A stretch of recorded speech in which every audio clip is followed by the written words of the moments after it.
Hi, welcome to Newscats. I'm Ron DeParmesan. Attention everyone, we have urgent news. Picture this, 144 drones raining down over Moscow. That's the unprecedented reality we witnessed on September 10th, 2024.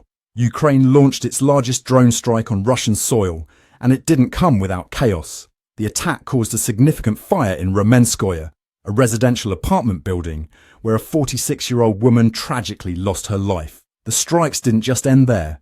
Multiple airports in the Moscow region were closed for over 6 hours. I'm talking about Vnukovo, Domodedovo and Zhukovsky airports. That meant around 50 flights had to be diverted, disrupting travel plans for countless passengers. We're seeing a situation that's escalating tensions between these two nations that were already on edge. Now, let's dig into the details.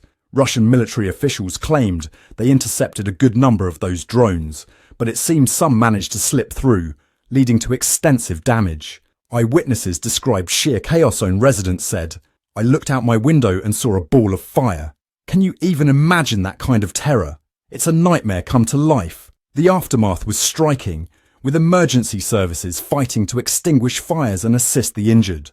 Reports indicate at least 3 people were hurt in this devastating incident. It's heartbreaking to think about how ordinary people become collateral damage in such conflicts, a brutal reminder of the grim reality of drone warfare.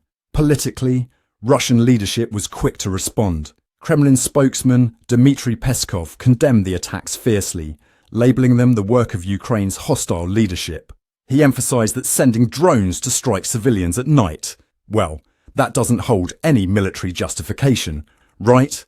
Meanwhile, the regional governor of Moscow, Andrei Vorobyov, faced the grim reality of the strikes, acknowledging the casualties and coordinating emergency services to help in the chaos. This all illustrates the magnitude of the situation. For Russian authorities, they're grappling with an unprecedented drone assault aimed at their own capital. The whole event marks a critical point in the conflict as Ukraine ups its military strategies aimed directly at Russian territories. Some experts see this as a possible retaliation for Russian actions against Ukraine, signaling a shift in the dynamics of how Ukraine engages in military confrontations. The implications of this incident stretch further. Analysts are increasingly viewing the drone strike as evidence of Ukraine's expanding military aggressiveness. They have plans to manufacture over 1 million drones by the end of this year. That's a staggering amount of flying machines that could be gearing up for more strikes just like the one we saw. This production increase hints at Ukraine's determination to boost its aerial capabilities. As tensions rise, security concerns will increase, and we may see an uptick in military confrontations. What does that mean for civilian life, you ask?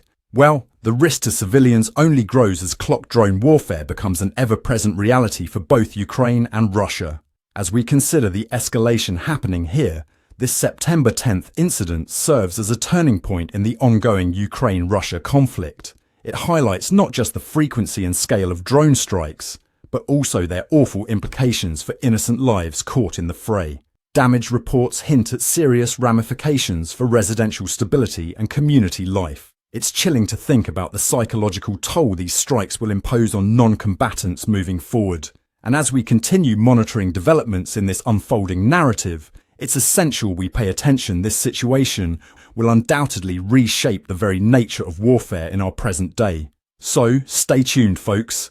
Keep those tails up and feel free to drop a comment and let me know what you think about these drone tactics. We're all ears. We'll be back soon with more. I'm Ron DeParmesan for Newscats. Thanks for tuning in. Ciao.